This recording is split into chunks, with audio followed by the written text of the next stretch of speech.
على نور يهدي الله لنوره من يشاء روشنی پر روشنی اللہ اپنے نور کی طرف جس کی چاہتا ہے رہنمائی فرماتا ہے. تھرو دا پروگرام نور اسلام کش سیف الرحمن. بسم اللہ الرحمن الرحیم. الحمد للہ رب العالمین والعاقبۃ للمتقین والصلاة والسلام على اشرف الانبیاء والمرسلین محمد النبی الکریم وعلى آلہ وصحبہ اجمعین. جمعہ 7 ربیع الثانی سن 1443 ہجری بمطابق 12 نومبر 2021 کی دوپہر 1 بجے اردو ریڈیو سے پروگرام نور اسلام سننے والوں کی خدمت میں محترم مولانا عبدالباسط العمری، ہمارے ساتھی شکیب احمد اور سیف الرحمان کا سلام و تحیات. سامعین، پروگرام کے معمول کے مطابق پہلے حصے میں ٹیلی فون کے ذریعے آپ سامعین کے سوالات وصول کیے جائیں گے اور دوسرے حصے میں ایس ایم ایس پر آنے والے سوالات پروگرام میں شامل ہوں گے. ایس ایم ایس کے لیے نمبر ہے 92080، جبکہ ٹیلی فون نمبرز ہیں 44131280 اور 44874299. اب آج کے پروگرام کی پہلی کال ریسیو کرتے ہیں. السلام علیکم. وعلیکم السلام ورحمۃ اللہ وبرکاتہ. السلام علیکم ورحمۃ اللہ وبرکاتہ. جی محترم، کیا نام ہے آپ کا؟ محمد نعیم اللہ نام ہے. نہیں بھائی، کیا سوال ہے؟ سوال 2 ہے بس. جی ضرور. بول رہا ہوں کہ ہم نماز پڑھتے ہیں تو اعوذ باللہ من الشیطان الرجیم سبحانک اللہم وبحمدک تبارک اسمک وتعالی جدک پہلے پڑھنا ہے یا الحمد سے پہلے پڑھنا ہے؟ ایک تو یہ سوال ہو گیا. اور دوسرا سوال یہ ہے کہ جو ہے ہم وضو بناتے ہیں تو بسم اللہ خالی پڑھ لینا کافی ہے؟ ٹھیک ہے نا؟ جی جی. ایک اور سوال ہے چھوٹا سا سفیر الرحمان بھائی. بس بول رہا ہوں یہ ہم لوگ جیسے بزنس میں پیسہ لگاتے ہیں تو اس شیئر بازار میں وہ غلط ہے کہ صحیح ہے؟ بس اتنا ہی بتا دیں. ٹھیک ہے.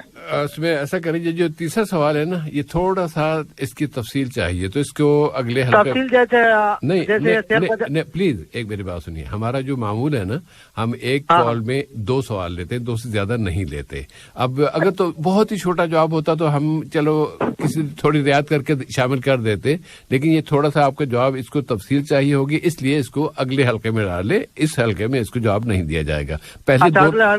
پہلے دونوں سوالوں کو جواب ابھی آ جائیں گے بھائی باری آنے پہ. ٹھیک ہے. ٹھیک. اوکے. السلام علیکم ورحمۃ اللہ. وعلیکم السلام ورحمۃ اللہ وبرکاتہ بھائی.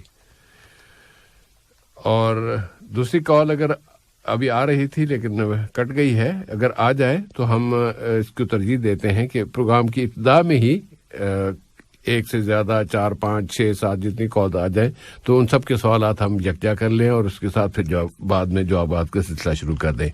ہلو، السلام علیکم. ہلو، السلام علیکم ورحمۃ اللہ وبرکاتہ. میرا نام محمد ایوب ہے، میں انڈیا حیدرآباد سے ہوں. جی عزیز. جی جی جی. کیا سوال ہے بھائی؟ جی میرا سوال یہ ہے کہ ہم جب ممبر پہ کیا شیخ صاحب ممبر جب جمعے کی خطبہ کا وقت ہوتا ہے، آپ ذرا ریسیور سے اپنا منہ قریب کیجیے گا کیونکہ دور ہے اور ہمیں مشکل ہو رہی سمجھنے میں. ہاں جی، میرا سوال یہ تھا کہ جمعے کے دن جب خطبے کے لیے ممبر پہ شیخ صاحب امام صاحب جب چڑھ کے خطبہ کرتے ہیں تب جو سو دعا کے لیے انہوں جب دعا کرنا شروع کرتے ہیں صحابہ کے نام کے بعد، 4 صحابہ کے نام کے بعد جب دعا ہوتی ہے تب ہاتھ اٹھانا ضروری ہے ہمارا یا نہیں ضروری؟ یہ جاننا چاہ رہے ہیں. اچھی بات ہے انشاءاللہ. اور کوئی سوال ہے؟ جی اور کچھ بھی نہیں. اللہ آپ لوگوں کو سلامت. بارک اللہ فیکم بھائی، بہت شکریہ آپ کا. السلام علیکم ورحمۃ اللہ وبرکاتہ. وعلیکم السلام ورحمۃ اللہ وبرکاتہ. اگر اور کال آ جائے تو ضرور. جی السلام علیکم. السلام علیکم. وعلیکم السلام ورحمۃ اللہ وبرکاتہ. سر محمد معین الزمان بات کر رہا ہوں سر. جی معین بھائی.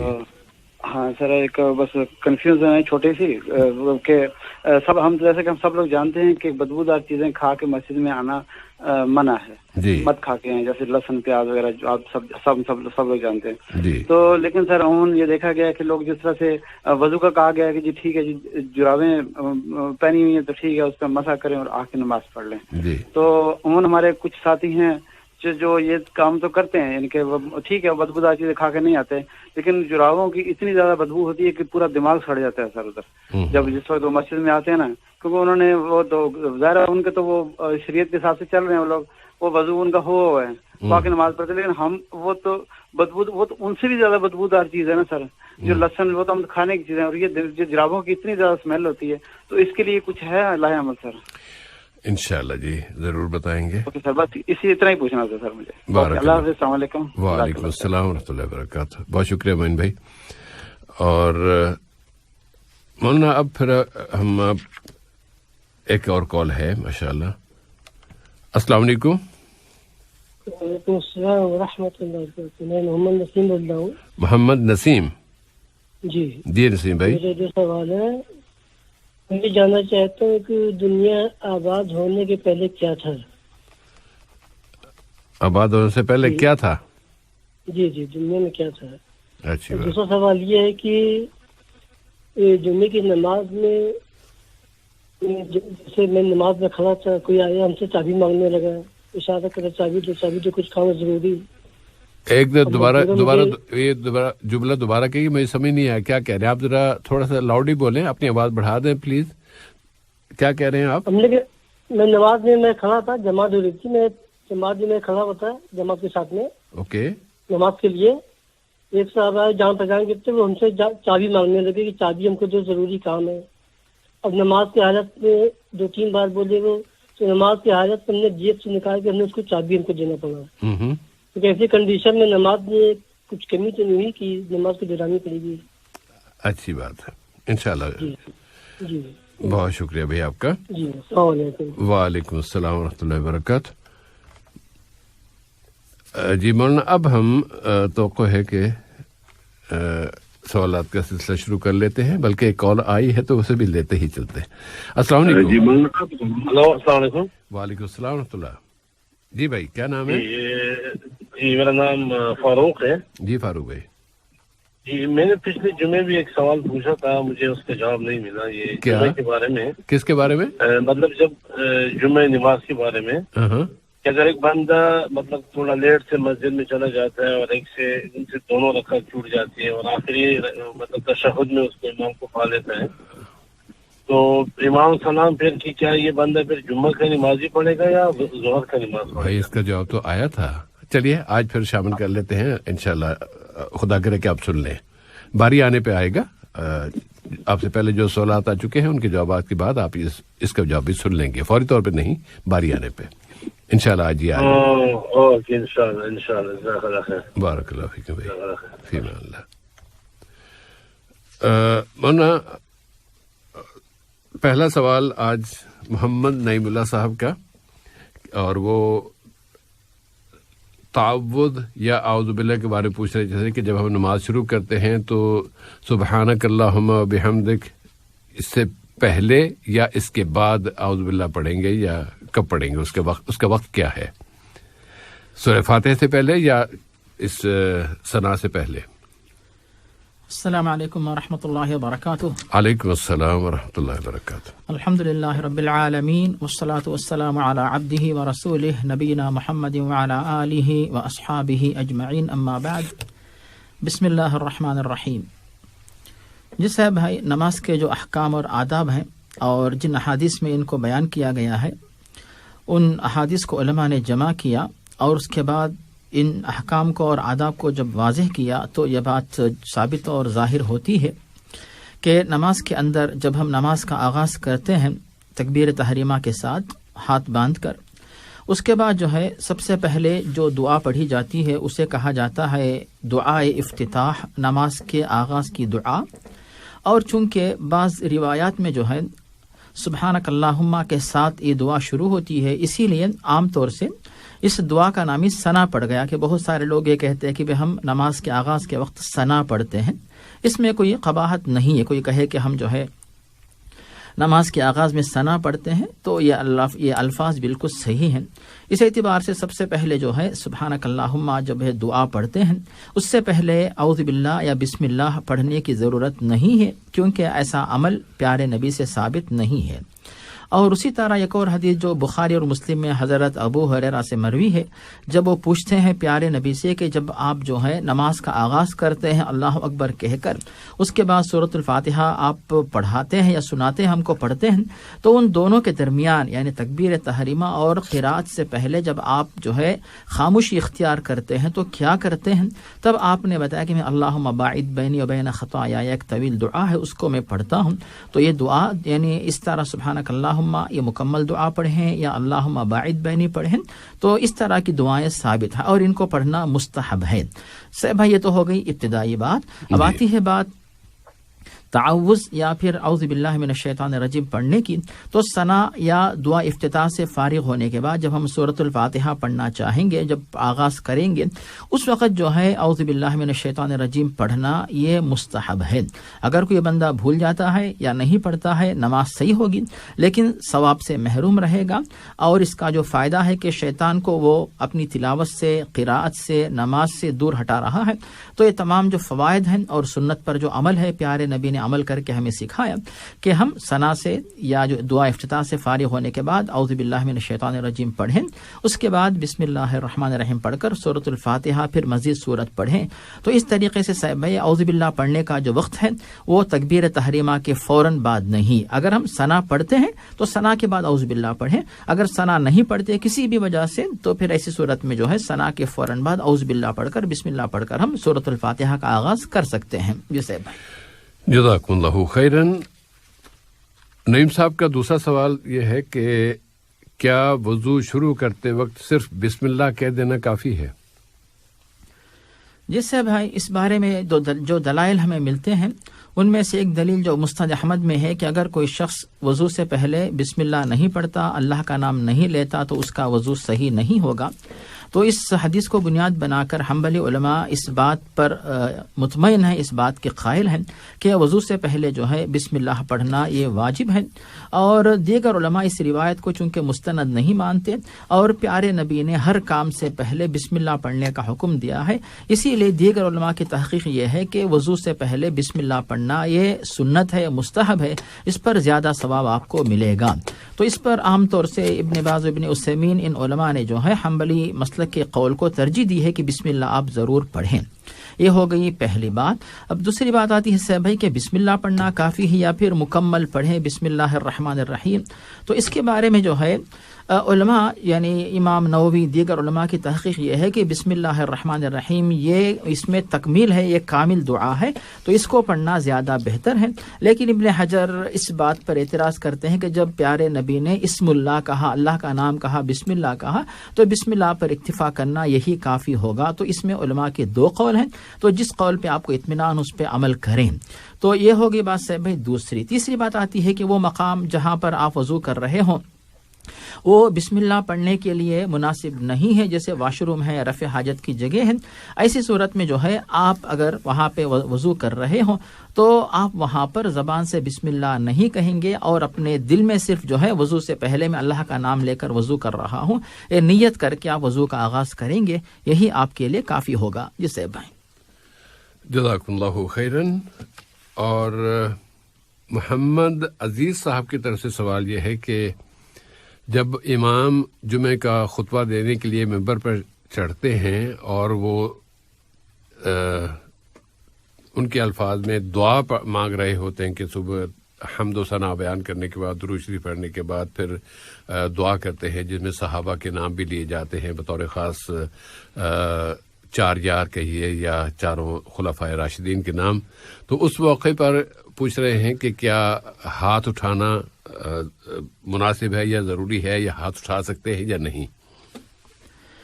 جس سے بھائی بے شک جو جمعہ کا خطبہ ہوتا ہے اس میں دوسرے خطبے کے آخر میں جو ہے جو سورۃ الاحزاب کی آیت 56 جس میں درود پڑھنے کا حکم دیا گیا، وہ آیت جو ہے خطبہ حضرات ماشاءاللہ پڑھتے ہیں، اس کے بعد پیارے نبی پر درود پڑھتے ہیں، پھر صحابہ کرام جو 4 جو خلفائے راشدین ہیں رضی اللہ عنہم ان کے بارے میں جو ہے دعا کرتے ہیں، پھر ساری امت اسلامیہ کے لیے اللہم اعز الاسلام وانصر المسلمین ربنا اغفر لنا ولوالدینا، اس طرح مختلف دعائیں جو کرتے ہیں، دعائیں خطبہ جو ہے وہ کرتے ہیں یا پڑھتے ہیں۔ اس موقع پر جو ہے ہاتھ اٹھانا چاہیے نہیں اٹھانا چاہیے؟ تو پہلی بات یہاں پر سے بھائی کہ پیارے نبی ماشاءاللہ ہمیشہ خطیب تھے، کبھی بھی آپ سامعین کے یعنی سامعین میں نہیں بیٹھے تھے کہ ہم یہ حکم تلاش کریں کہ بھی پیارے نبی نے خطبے کے دوران جب سامع کے حیثیت سے تھے آپ نے ہاتھوں کو اٹھایا کہ نہیں اٹھایا۔ تو اس طرح ہم پیارے نبی کے عمل سے اس حکم کو ڈھونڈ نہیں سکتے۔ یہ ہو گئی پہلی بات۔ اب آتی ہے دوسری بات کہ کیا اس موقع پر ہاتھوں کو اٹھانا یہ بہتر ہے کہ نہیں بہتر ہے؟ تو اکثر علماء اس سے منع کرتے ہیں کہ اس موقع پر ہاتھ اٹھانا جو ہے یہ ثابت نہیں۔ تو میں نے پہلے کہہ دیا صاحب کہ پیارے نبی کبھی بھی جو خطبہ سننے کے لیے بیٹھے نہیں کہ ہم یہ ثابت کریں کہ بھی پیارے نبی نے ہاتھوں کو نہیں اٹھایا۔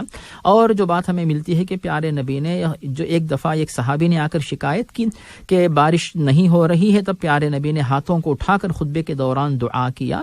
تو اس بات کو دلیل بنا کر علماء کہتے ہیں کہ صرف جو ہے بارش طلب کرنے کے وقت خطبے کے دوران پیارے نبی نے ہاتھوں کو اٹھایا۔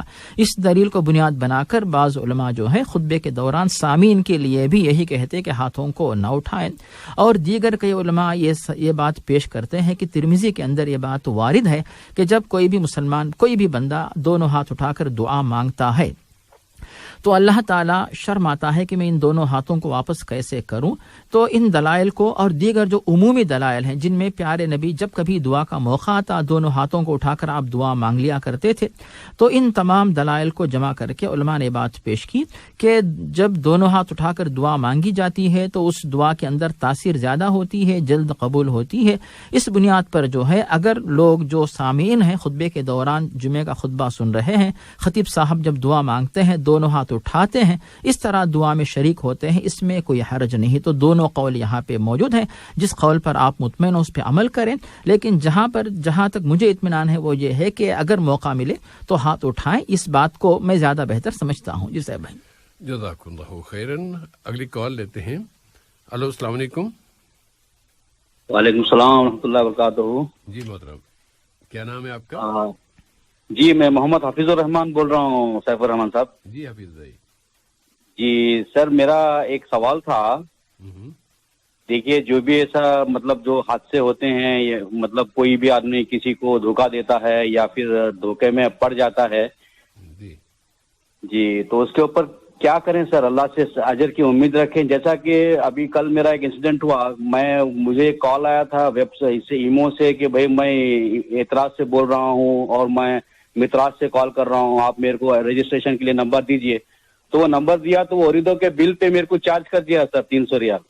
جی ابھی میں اوریدو والوں کو پوچھا تو بولتے نہیں، وہ آپ نے نمبر دیے اور وہ بل آ گیا۔ مانا کہ میں اس کو انیشیٹ نہیں کیا تھا، لیکن ایسا مسئلہ ہوا سفر رحمان صاحب میرے ساتھ۔ جی بھائی، تو اس کے اوپر کیا سر اجر ملے گا ایسے کچھ؟ جیسا کہ میرے ایک دوست ہے، ان کا بھی کوئی ٹیلی فون لے کے کوئی بھاگ گیا راستے سے۔ جی بھائی، انشاءاللہ آپ کے اس سوال کا جواب آئے گا، لیکن اس بارے میں تو کئی دفعہ ذکر کر بھی چکے ہیں کہ یہ لوٹنے کے طریقے ہیں، ان سے ذرا محتاط رہیے اور اپنا نمبر کبھی نہ بتائیں۔ جی اصل میں تھوڑا سائٹ پہ میں بہت ٹینشن میں تھا۔ حفیظ بھائی جی ایک بات پھر دوسری بات وہ پھر لمبی بات ہو جائے گی۔ آپ جی کو سر، امید ہے کہ آپ جواب کا انتظار کر لیجیے۔ بہت شکریہ آپ کا۔ اگلی کال لیتے ہیں۔ السلام علیکم۔ ہلو، السلام علیکم۔ السلام علیکم۔ جی بھائی، وعلیکم السلام ورحمۃ اللہ۔ کیا نام ہے؟ میرا نام ممتاز احمد ہے۔ جی ممتاز بھائی۔ سر ہمارا ایک سوال ہے کہ جو ہم اسٹاک مارکیٹ میں پیسہ انویسٹ کرتے ہیں اور وہ جو کماتے ہیں تو کیا وہ حلال ہے یا حرام ہے؟ اسٹاک مارکیٹ میں آپ کسی ظاہر کے کسی نہ کسی کمپنی کو اس میں پیسہ لگاتے ہیں؟ جی، اس کے شیئر خریدتے ہیں؟ جی جی بات ہے۔ تو اس پہ وہ جائز ہے یا نہیں یہ پوچھنا چاہ رہے ہیں؟ جی انشاءاللہ۔ ابھی یہی سوال محترم نعیم صاحب کا بھی تھا، شروع میں وہ پوچھ رہے تھے، اور ابھی ان کے اگر خدا کرے کہ وہ بھی سن رہے ہوں تو انشاءاللہ اس کے جواب آ جائے گا ابھی۔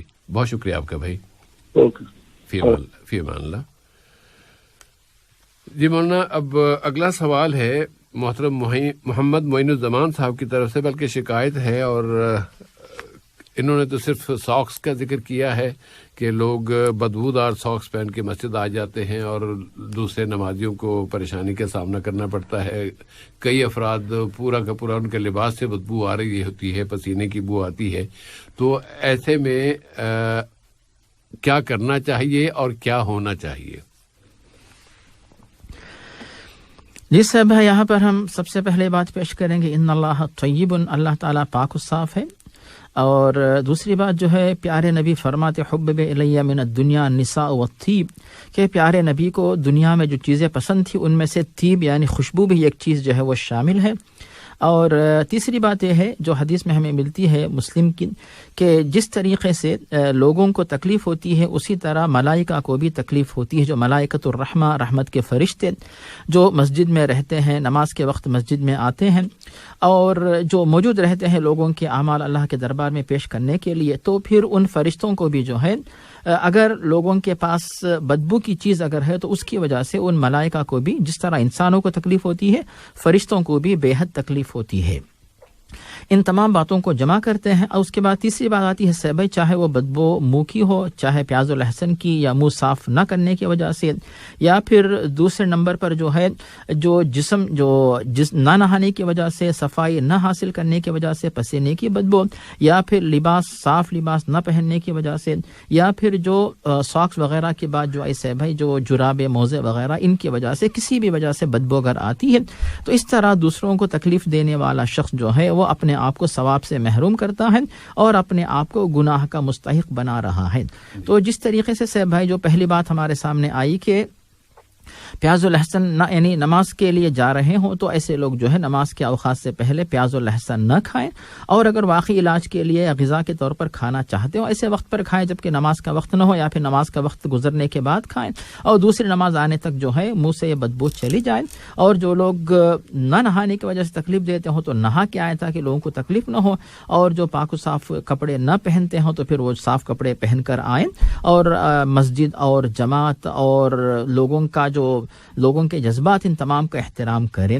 اسی طرح سے بھی جو لوگ اس طرح کے ساکس وغیرہ یا پھر جو جرابے موزے وغیرہ پہن کر لوگوں کو تکلیف دیتے ہیں تو وہ گویا کہ لوگوں کو یعنی کئی طریقوں سے نقصان پہنچاتے ہیں. ایک تو پوری مسجد میں بدبو آتی ہے، اور جب وہ لوگ زمین پہ یعنی جو مسجد میں فرش کے اوپر جائے نماز پہ چلتے ہیں وہاں پر لوگ اگر سجدہ کرنا چاہے ان کو بھی تکلیف ہوتی ہے. تو ایسے لوگوں کو یعنی دو طریقے سے مشورہ یہ دیں گے کہ پہلی بات کہ ایسے لوگ جو ہے اپنے جو ساکس وغیرہ ہے ان کو جو زیادہ محنت کرتے ہیں اور ساکس کو پسینہ آتا ہے، پھر پسینہ وہیں پہ جوتوں کے اندر جو ہے وہ سوکھ جاتا ہے تو اس کی وجہ سے بدبو زیادہ ہوتی ہے. ایسے لوگ جو ہے ہر دن جو ہے اپنے ساکس وغیرہ موزے جرابے جو بھی پہنتے ہیں ان کو ہر دن دھو کر صاف کرے، اور یعنی اگر زیادہ نہ ہو تو کم از کم دو جوڑ رکھے تو ان کو ایک دن دھویا پھر اس کے بعد دوسرے دن سوکھ جائیں گے تو پھر اس طرح ہر دن ایک نیا جو ہے جوڑ پہن کر جو ہے اپنے آپ کو پاک و صاف رکھ سکتے ہیں. اور دوسروں کے دلوں سے نکلنے والی جو ناراضگی ہے تو اس ناراضگی سے اپنے آپ کو بچا سکتے ہیں، اور یہ ناراضگی اللہ تعالیٰ کو بھی ناراض کر سکتی ہے.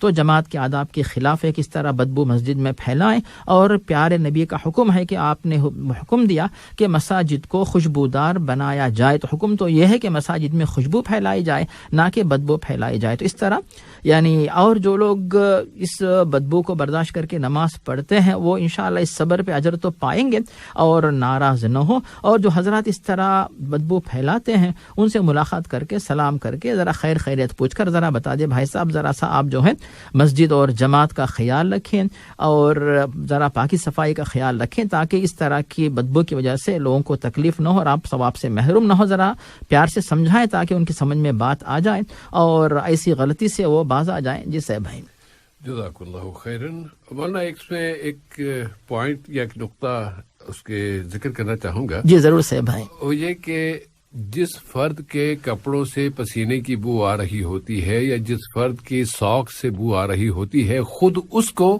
اس کا احساس نہیں ہوتا، اسے وہ نہیں آتی. وہ اپنے طور پہ ٹھیک سمجھ رہا ہوتا ہے کہ میں چونکہ مستقل وہ اس نے وہی پہنے ہوتے ہیں، الا یہ کہ اپنی ساکس نکال کے اپنی ناک پہ جا کے زور سے سونگے تو پھر اس کو پتہ چلے گا او یہ تو مصیبت ہے. لیکن عام طور پہ پسینے والے کپڑوں میں اور صرف ساکس پہنی ہوئی ہیں, ناک پاؤں سے بہت اونچی ہوتی ہے, تو اس لیے اسے خود اندازہ نہیں ہوتا. جو فرد ان کے قریب جاتا ہے وہ بیچارہ ایک دم چھٹ پٹا کے رہ جاتا ہے کہ یہ میں کہاں آ گیا, یعنی کس فرد کے سامنے میں آ کے پھنس گیا. اس لیے اپنے طور پر خود ہی یہ فیصلہ کرنا ہوگا کہ اب اتنے دن ہو گئے ہیں یا میں نے ایسا کام کیا ہے کہ جس کے بعد مجھے پسینہ آ گیا ہے, مزدوری کا کام ہے, تو اس کے بعد میرے کپڑوں میں پسینے کی بو آ گئی ہوگی, اس کو پھر احتیاط برتنی چاہیے, ورنہ اسے خود محسوس نہیں ہوتا کہ اس کے کپڑوں سے بو آ رہی ہے. جی صاحب بھائی, جزاکم اللہ خیرن. اگلی کال یا سوال ہے محمد نسیم صاحب کا. نسیم صاحب کے 2 سوال. پہلا سوال یہ کہ دنیا آباد ہونے سے پہلے یہاں کیا تھا یا کیا تھی؟ جی صاحب بھائی, دنیا آباد ہونے سے پہلے کون سی چیز تھی یا کیا چیز اس سرزمین کے اوپر تھی, اس کے بارے میں جو حقیقی علم ہے وہ تو صرف اللہ رب العالمین ہی جانتا ہے, لیکن اللہ تعالیٰ نے جو کچھ ہمیں بتایا تو اس علم کی بنیاد پہ جو ہے ہم اطلاع یا کسی اور کو اس کے بارے میں بتا سکتے ہیں. کہ جب اللہ تعالیٰ نے فرشتوں سے پوچھا تو فرشتوں نے جواب یہی دیا کہ قالوا سبحانک لا علم لنا الا ما علمتنا انک انت العلیم الحکیم. تو جو کچھ اللہ تعالیٰ نے قرآن میں بتایا ہو اور پیارے نبی کو بتایا ہو, پیارے نبی نے حدیث میں پیش کیا ہو یا یعنی امت کے سامنے بات پیش کی ہو, تو پھر اس کو بنیاد بنا کے بات بتا سکتے ہیں. اور جہاں تک سے بھائی کہ سب سے پہلے تو اللہ تعالیٰ نے آدم علیہ السلام کے بارے میں, آدم حوا کے بارے میں بتایا, اور آدم و حوا سے پہلے اس سرزمین کے اوپر کون سی مخلوقات تھیں تو ان کے بارے میں حافظ ابن کثیر نے البدایہ والنہایہ کے اندر بعض روایات کو بنیاد بنا کے بات پیش کی کہ یہاں پر جو ہے جنات بسا کرتے تھے. تو اب ان سے پہلے کون سی مخلوق تھی, کیا چیز تھی, اس کے بارے میں ہمیں نہیں پتا. اب بعض جو ہے کتابیں لکھنے والے ڈائناسور تھے, دوسری مخلوقات تھی, یہ بات پیش کرتے ہیں, لیکن ہمیں اس کے بارے میں پتہ نہیں, نہ ہم اس کا انکار کریں گے نہ اقرار کریں گے. اگر مان لے تو اس میں اعتراض کی بات نہیں ہے, اور نہ مانے تو پھر اس میں بھی اعتراض کی بات نہیں ہے کہ شاید ایسی علامتیں یعنی مل جائیں جس کو بنیاد بنا کے وہ کہتے ہیں کہ مخلوقات تھی, تو ٹھیک ہے, اس میں کوئی اعتراض کی بات نہیں ہے. اور اس وقت کون سی مخلوقات تھی نہیں تھی, اس وقت اللہ تعالیٰ کی حکمت کا تقاضا کیا تھا, اس حکمت کے مطابق اللہ تعالیٰ نے کن مخلوقات کو رکھا, تو اس کے بارے میں زیادہ علم اللہ تعالیٰ کے پاس ہی ہے. اور ہو سکتا ہے کہ آئندہ لوگ تحقیق کر کے یہ ثابت کرے کہ فلاں فلاں مخلوقات تھی, تو ٹھیک ہے, ہمیں اس پہ کوئی اعتراض نہیں ہے. جی صاحب بھائی, جزاکم اللہ خیرن. اور مولانا اس میں مختلف جو جانوروں کا ذکر ہے وہ تو بہت بات کی بات ہے نا. خود اللہ تعالیٰ نے قرآن پاک میں جو کہہ دیا کہ زمین اور آسمان دونوں جڑے ہوئے تھے, پھر ہم نے ان دونوں کو الگ کیا, کانتا رتقا ففتقناہما. اس آیت سے ہمیں یہ ملتا ہے کہ خود زمین کی تخلیق سے پہلے اللہ تعالیٰ نے سب سے پہلے, اور حدیث میں جو آتا ہے کہ قلم تخلیق کیا, اور قلم کو پھر یہ حکم دیا کہ یہ اب سے لے کے قیامت تک کہ وہ ساری باتیں لکھو. تو اس سے اتنا تو پتہ چلتا ہے کہ اللہ تعالیٰ نے سب سے پہلے, چونکہ اللہ کے رسول کا یہ فرمان ہے, تو سب سے پہلے قلم کو تخلیق کیا تھا. قلم سے پہلے کیا تھا ہمیں نہیں بتایا گیا, اور کوئی ذریعہ ہے نہیں جاننے کا. جی صاحب بھائی. دوسرا سوال محترم محمد نسیم صاحب کا کہ جمعے کی نماز پڑھ رہے تھے تو ایک صاحب جو نے جاننے والے ہوں گے وہ کہتے ہیں انہوں نے آ کے ان سے نماز کے دوران چابی مانگنا شروع کر دی, اور 1 دفعہ 2 دفعہ کہا تو انہوں نے اپنی جیب سے چابی نکال کے اس سے دے دی. کیا یہ اس طرح کا عمل جائز ہے یا اس میں ان کی نماز متاثر ہو گئی؟ جی صاحب, یہاں پر ہم یہ بات پیش کر سکتے ہیں کہ نماز ایسی عبادت ہے جس کے اندر جو ہے ہم دنیا کے جو اعمال ہوتے ہیں ان کو نہیں کر سکتے, یعنی کھانا پینا حرکت کثیر یہ نہیں کر سکتے. اسی لیے نماز کے آغاز کے وقت جو ہم تکبیر کہتے ہیں اس کا نام ہی تکبیر تحریمہ ہے, کہ دنیا کے تمام اعمال اس عبادت کی حالت میں سب کے سب کام جو ہے وہ حرام ہو جاتے ہیں.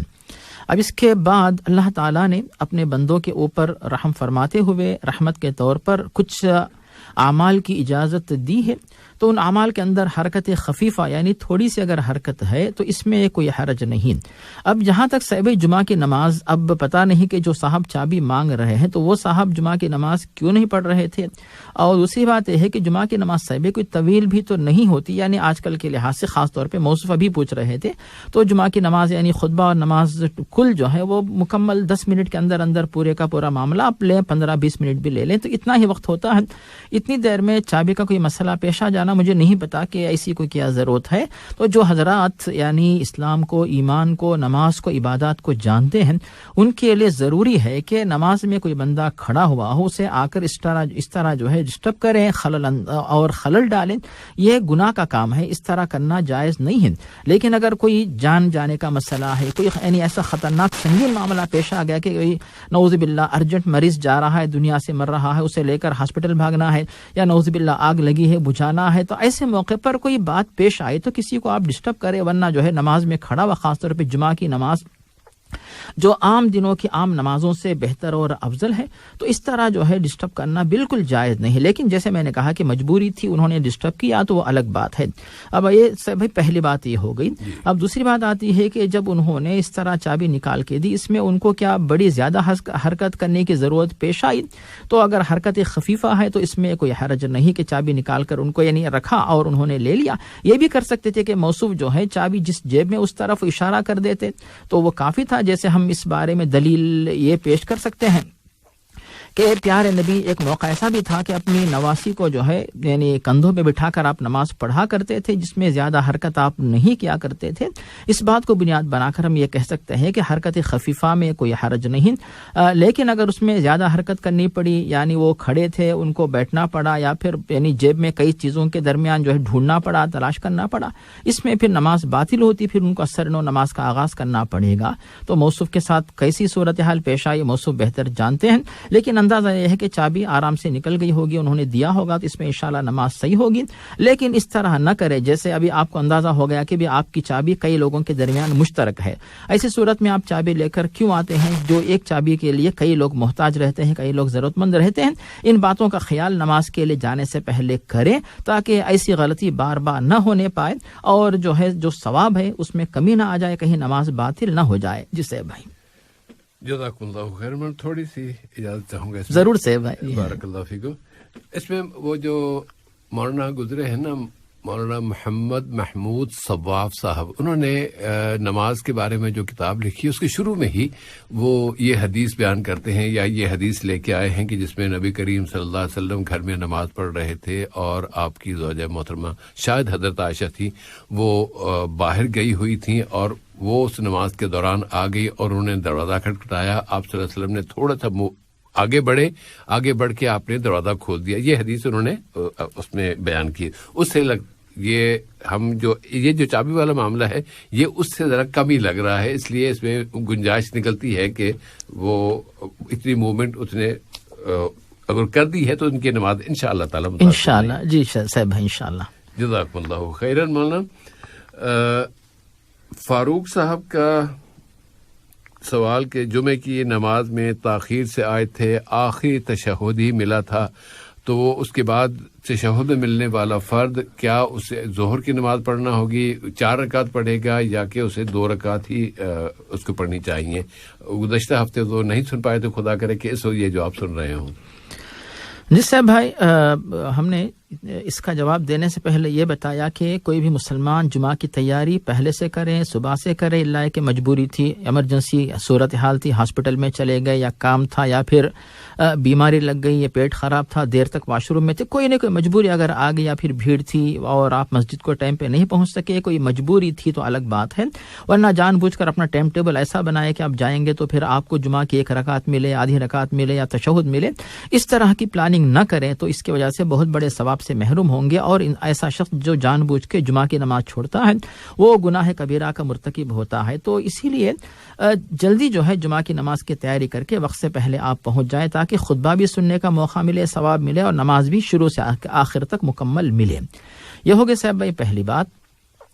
اب آتی ہے دوسری بات کہ اگر کوئی بندہ کسی بھی وجہ سے جمعہ کی نماز میں دیر سے آ کر امام کے پیچھے شامل ہوتا ہے، جسے جو شرعی اصطلاح میں مسبوق یعنی دیر سے آ کر شامل ہونے والا مسبوق کہتے ہیں، تو ایسی صورت میں اس کو کیا جمعہ کی نماز ملی، یہ اس طرح ہم شمار کریں گے یا پھر نہیں؟ اس کے بارے میں ایک قول ہے کہ اگر کوئی بندہ امام صاحب کو تشہد میں امام صاحب سلام پھیرنے سے پہلے امام کو پا لیتا ہے تو گویا کہ اس کو جمعہ کی نماز مل چکی. تو اگر وہ شخص امام امام صاحب سلام پھیرنے کے بعد صرف 2 رکعت جمعہ کی نیت سے مکمل کرتا ہے تو اس کی جمعہ کی نماز صحیح ہوگی. یہ ایک قول فقہا کے پاس ہے، لیکن چونکہ اس کے بارے میں کوئی مستند دلیل نہیں ہے اسی لیے علماء اس بات کو راجح نہیں بتاتے، اس بات کا فتویٰ نہیں دیتے ہیں. اب آتی ہے دوسری بات، جو دوسرا قول ہے جس پر عام طور پہ امت میں فتویٰ دیا جاتا ہے وہ ہے اگر کوئی بندہ امام صاحب کو دوسری رکعات کے رکوع میں پا لیتا ہے، امام صاحب ابھی سر اٹھاتے نہیں، سر اٹھانے سے پہلے وہ آ گیا اور آ کے تکبیر تحریمہ کہہ کر اللہ اکبر کہہ کر رکوع میں چلا گیا اور رکوع میں کم از کم اسے سبحان ربی العظیم کہنے کا ایک دفعہ کہنے کا موقع اگر مل گیا، ایسی صورت میں جو ہے گویا کہ اس کو جمعہ کی نماز 1 رکعت مل گئی، جمعہ کی نماز مل گئی، تو وہ جو ہے امام صاحب سلام پھیرنے کے بعد صرف 1 رکعت جو ہے مکمل کرے گا. گویا کہ جو رکعت اس کو رکوع کی حالت میں ملی وہ 1 رکعت ہو گئی جمعہ کی، اور پھر اس کے بعد امام صاحب سلام پھیرنے کے بعد کھڑے ہو کر 1 رکعت مکمل کرے گا. اس طرح جمعہ کی 2 رکعت اس کی مکمل ہو جائیں گی. لیکن اس جمہور کے فتوے کی روشنی میں بات واضح ہوتی ہے کہ اگر کوئی شخص جو ہے امام صاحب رکوع سے سر اٹھانے کے بعد آ کر نماز میں شامل ہوتا ہے تو امام صاحب کے ساتھ شامل ہوگا، یعنی امام صاحب جو کچھ کریں گے اسی طرح وہ کرے گا، یعنی رکوع سے کھڑے ہوئے وہ بھی آ کر نماز میں شامل ہوگا، دونوں سجدے بھی کرے گا اور اس کے بعد جو ہے تشہد میں بیٹھے گا. لیکن چونکہ اس کو یعنی کوئی بھی 1 رکعت بھی نہیں ملی تو اس کو چاہیے کہ ظہر کی 4 رکعت وہ مکمل کرے. امام صاحب کے ساتھ جو ہے وہ شامل ہو جائے گا جماعت کے ثواب کے لیے، لیکن در حقیقت اس کو جمعے کا ثواب نہیں بلکہ ظہر کی نماز پڑھنے کا ثواب ملے گا. تو اس سے بھائی یہ 2 اقوال ہیں، لیکن میں نے اپنا تیسرا قول بھی پیش کیا تھا جو حافظ ابن حجر، امام ابن حزم، ان سے پہلے امام بخاری، ابو ہریرہ، ان کی جو تحقیق ہے کہ اگر کسی کو جمعہ کی دوسری رکعت کے اندر سورۃ الفاتحہ پڑھنے کا موقع ملے گا تبھی گویا کہ اس کو دوسری یعنی 1 رکعت مکمل ملی. اگر وہ سورہ فاتحہ دوسری رکعت میں نہیں پڑھ سکا اور امام صاحب رکوع میں جا چکے، ایسی صورت میں اس کو مکمل 4 رکعت پڑھنی ہوگی. تو 3 اقوال اس میں پائے جاتے ہیں. تو آپ جو ہے جو پہلا قول اس کو چھوڑ دیے، تشہد والا جو قول اس کو چھوڑ دیجئے، اور عام طور پہ جمہور کے قول پہ عمل ہوتا ہے کہ رکوع کے مل جانے سے جو ہے دوسری رکعت کے رکوع میں وہ شامل ہو جائے تو اس کو جمعہ کی نماز مل جاتی ہے. اور جہاں تک تیسرا قول ہے اس کی بھی دلائل میں نے آپ کے سامنے پیش کر دیے. جزاک اللہ خیرن. اور چونکہ بھائی کو صرف یا جس فرض سے متعلق وہ پوچھ رہے تھے اسے صرف تشہد ملا تھا تو اس لیے انہوں نے اس وقت ظہر کی نماز ادا نہیں کی اور وہ چلے آئے تھے کہ جی میرا جمعہ ہو گیا، تو انہیں چاہیے کہ وہ ظہر کی نماز پڑھ لیں، اسے دہرا لیں. جی سر بھائی. جزاک اللہ خیرن. محمد حفیظ الرحمان صاحب کا سوال. اور سامعین، ہم چونکہ جواب کے دوران کوئی کال ریسیو نہیں کرتے، اس لیے جب آپ کو اندازہ ہو رہا ہو کہ اب جواب ختم ہونے والا ہے، آخری مرحلے میں پہنچ گیا، تو اس وقت اگر آپ ڈائل کرنا شروع کریں تو ہم جواب ختم ہونے کے فوری بعد کال لے لیتے ہیں. اس وقت چونکہ کال نہیں تو اگلا سوال لیتے ہیں. محمد حفیظ الرحمان صاحب کا سوال کہ دھوکہ دیا جاتا ہے، کوئی حادثہ ہو جاتا ہے، جس طرح ان کے ساتھ ہوا کہ کسی فرد نے دھوکے سے ان کے موبائل پہ ان کے نمبر لے لیا اور نمبر لے کے پھر اس میں اس کو استعمال کیا اور اس میں کچھ ان کا کچھ بل ول آ گیا 300 ریال کا. تو اب جو صاحب اس وقت جو رابطہ کر رہے ہیں ان سے گزارش ہے کہ اس جواب کے بعد رابطہ کریں. تو ایسے میں یہ جو دکھ ہوا ہے، جو تکلیف ہوئی ہے، اس میں کیا ثواب ملے گا؟ انا للہ پڑھنا چاہیے، صبر کرنا چاہیے، یا یہ کہ کچھ اور؟ جی صاحب بھائی، اس طرح کے یعنی ایک طرف تو دنیا میں بھلائی کرنے والے بھی ہیں جو دوسروں کی مدد کر کے ثواب حاصل کرنا چاہتے ہیں، اور دوسری طرف جو اس طرح فراڈ اور چیٹنگ کر کے لوگوں کو دھوکہ دینے والے بھی ہیں. اسی لیے اللہ تعالیٰ نے ایک تو دنیا میں جو ہے جو عدالت کا جو طریقہ رکھا ہے کہ قاضی ہو اور جب 2 افراد کے درمیان اختلاف و جھگڑا ہو تو فیصلہ کر کے مظلوم کو انصاف دلائے اور ظالم کو سزا دے اور ظالم کو ظلم سے روکے تاکہ لوگ جو ہے اس دنیا میں ظلم نہ کریں اور امن و امان قائم رہے، فتنہ فساد عام نہ ہو. اور اس طرح اللہ تعالیٰ نے آخرت میں بھی طریقہ رکھا ہے کہ اگر کوئی بندہ، کوئی ظالم اگر دنیا میں جو ہے ظلم تو کرتا ہے لیکن سزا نہیں ملتی، بچ جاتا ہے اور مظلوم کو انصاف نہیں ملتا ہے، تو پھر آخرت میں جو ہے مظلوم کو فائدہ پہنچانے کے لیے اور اس کو جزا کا بہتر مقام دینے کے لیے اللہ تعالیٰ نے جنت کو رکھا، اور جو سزا کا مستحق ہے سزا دینے کے لیے جہنم کو رکھا. ان تمام باتوں کو پیش نظر رکھا جائے. یہ تو ہو گئی پہلی بات صاحب. دوسری بات یہ ہے کہ آج کل جو ہے بار بار ٹیلی فونز کے یا موبائل فونز کے اوپر جو ہے یہ متنبع کیا جاتا ہے کہ آپ لوگ جو ہے دھوکہ نہ کھائیں اور بینک کے بارے میں کسی بھی بارے میں جو ہے آپ انفارمیشن کسی کو مت دیجیے. ان باتوں کا خیال رکھا جائے کہ آپ جو ہے لوگوں کے سامنے اتنے بھولے بھالے بن کر دھوکہ نہ کھا لیجیے اور سمجھداری اپنائیں. یہ ہو گئی دوسری بات. اب تیسری بات آتی ہے اگر کسی کو دھوکہ دیا گیا اور کسی بندے نے چوری سے دھوکہ دے کر مال کھا لیا مثلاً, تو وہ تو گنہگار ہوا, اور جب تک وہ مال کھاتا رہے گا اس کی عبادات نیکیاں قبول نہیں ہوں گی. اور اگر وہ مسلم تھا نعوذ باللہ تو پھر من غش فلیس منی, اگر کوئی شخص دوسروں کو دھوکہ دیتا ہے تو پھر وہ جو ہے اس کا مجھ سے کوئی تعلق نہیں ہے, تو پھر اس نے گویا کہ اللہ تعالیٰ کو ناراض کیا اور وہ سزا کا مستحق ہوگا, الا کہ وہ حقدار کو حق واپس کرے اور اللہ تعالیٰ اس کی توبہ کو قبول کرے. تو یہ پھر اس کے اور اللہ کے درمیانی معاملہ رہے گا. اور جہاں تک سے بھائی چوتھا جو معاملہ ہے موصوف کے کہنے کے مطابق کیا اس پر اجر ملے گا, تو بے شک حدیث کے اندر جو الفاظ ہمیں ملتے ہیں صحیح مسلم کے الفاظ ہیں. اگر کوئی بندہ کوئی کھیتی وغیرہ یعنی اس کے کھیت میں کوئی بھی جانور آ کے کھا لیتا ہے, پرندے کھا لیتے ہیں, کوئی چور چوری کر کے کھا لیتا ہے, ان تمام کی وجہ سے اس کو اجر و ثواب حاصل ہوگا. تو اس اعتبار سے موصوف کا اطمینان ہم دلاتے ہیں کہ آپ بے شک اس افسوس کے اوپر انا للہ پڑھیں, اور اس کے بعد جو حدیث کے الفاظ ہے کہ اللہم آجرنی فی مصیبتی واخلف لی خیرا منہا, کہ جو تکلیف پہنچی ہے اللہ تعالیٰ اس میں اجر دے اور جو نقصان ہوا ہے اس کا بہتر متبادل عطا فرما. تو اس طرح کی آپ دعا کرے تاکہ اللہ تعالیٰ جو کچھ آپ کو خسارہ ہوا ہے اس کا بہتر متبادل آپ کو عطا کرے. اور یہ بات بھی یاد رکھے کہ اگر دنیا میں آپ کا نقصان ہوا ہے تو پھر مزید جو آپ کا جو مال اس پہ خیر و برکت دینا اللہ کا وعدہ ہے, اور جس ظالم نے بھی آپ کو نقصان پہنچایا ہے تو قیامت کے دن پھر اگر اس کے پاس نیکیاں ہو تو اس کی نیکیاں آپ کو دی جائیں گی, اور اگر آپ کے پاس گناہ ہو تو وہ گناہ اس کے سر پہ ڈالے جائیں گے. تو پھر آپ جو ہے دنیا میں بھی اور آخرت میں بھی انشاءاللہ فائدے میں رہیں گے. اسی لیے آپ اس پر افسوس کرتے ہوئے یعنی اس کا بوجھ اپنے دل میں مت رکھیے, کیونکہ یہ بوجھ پھر کہیں دوسری طرح آپ کی صحت کو نقصان نہ پہنچائے. صبر کرے, اجر کی امید اللہ تعالیٰ کے دربار سے رکھے انشاءاللہ. جسے بھائی جزاکم اللہ خیرن. مولانا ایک اور حدیث بھی اگر آپ اس کے وضاحت فرما دیں, مجھے میرے ذہن میں آئی کہ نبی کریم صلی اللہ علیہ وسلم نے جو فرمایا ہم اور حزن اور اس کے بعد پھر الا کفر اللہ بها الخطایا, جس سے بھی بہت بڑی بات ہے. سبحان اللہ. یعنی اگر کسی بھی مسلمان کو کسی بھی طریقے کا رنج, غم, مرض, بیماری ایسی چیزیں لاحق ہوتی ہیں تو اللہ رب العالمین اس بندے کے گزشتہ گناہوں کو جو ہے معاف فرما دیتا ہے. تو رنج و غم جو بھی ایسی حالت انسان کے دل کو لاحق ہوتی ہے یا دل پہ طاری ہوتی ہے, تو یہ جو ہے اس انسان کے گناہوں کے کفارے کے لیے سبب یہ بنتے ہیں. تو پھر یہ بھی گویا کہ آپ کے لیے کفارے کا سبب بنا ہے کہ درجات کی بلندی, کفارے کا سبب گویا کہ آپ جو ہے اللہ تعالیٰ کے دربار میں زیادہ سے زیادہ پاک و صاف ہو کر انشاءاللہ جانے والے ہیں. تو یہ جذبہ آپ اپنے ذہن میں رکھیے اور آئندہ احتیاط کرتے رہیں. کسی کو اپنا نمبر یا جو بھی ڈیٹا وغیرہ ہے, تفصیلات وغیرہ مت دیجیے. صرف یہ بھائی صاحب حافظ بھائی کے لیے نہیں بلکہ تمام مسلمان مرد و خواتین کے لیے. اب جب چونکہ سب سن رہے ہوں گے صاحب, وہ سب جو ہے اس میں احتیاط کریں اور اس طرح دھوکہ دینے والوں کی دھوکہ دہی سے اپنے آپ کو بچا کے رکھیں. جسے بھائی جزاکم اللہ خیرن. ہم کال لیتے ہیں. السلام علیکم. ہیلو, السلام علیکم. وعلیکم السلام ورحمۃ اللہ وبرکاتہ. سر عثمان میاں. جی عثمان بھائی.